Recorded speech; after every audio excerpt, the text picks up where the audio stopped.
সুপ্রিয় শিক্ষার্থীবৃন্দ, আজকে আমি আমার আলোচনা করব শর্ট কোশ্চেন নিয়ে।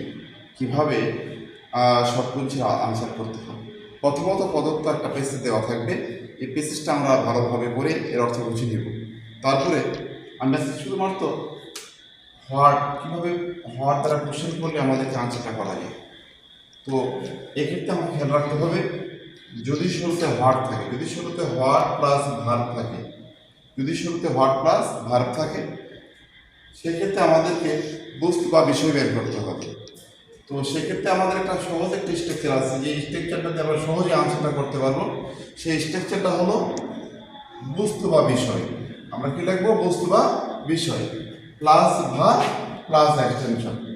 অর্থাৎ যদি কখনো শুরুতে হোয়াট প্লাস ভার্ব থাকে, সাবজেক্ট না থাকে, সেক্ষেত্রে আমাকে প্রথমে বস্তু বা বিষয় লিখতে হবে। বস্তু বা বিষয় প্লাস ভার্ব প্লাস এক্সটেনশন আমি লিখতে পারবো।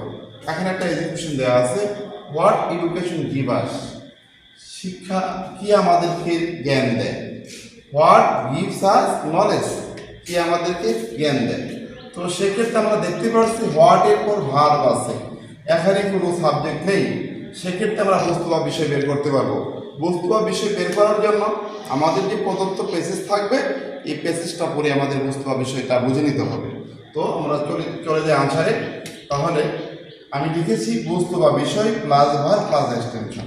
তাহলে আমরা এখানে লিখতে পারি, আমাদের আনসারটা হতে পারে এডুকেশন গিভস আস নলেজ।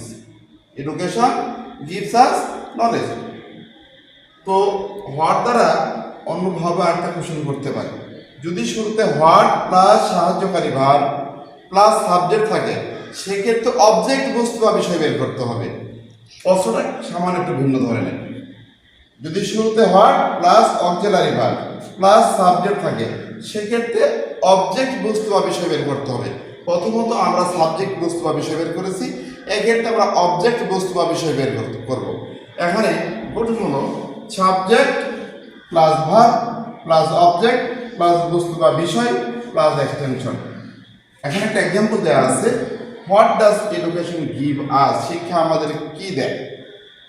এক্ষেত্রে আমরা লিখতে পারি এডুকেশন। তারপরে যেহেতু subject third person singular does আছে, আমরা লিখব education gives us knowledge. Education gives us knowledge. ধন্যবাদ।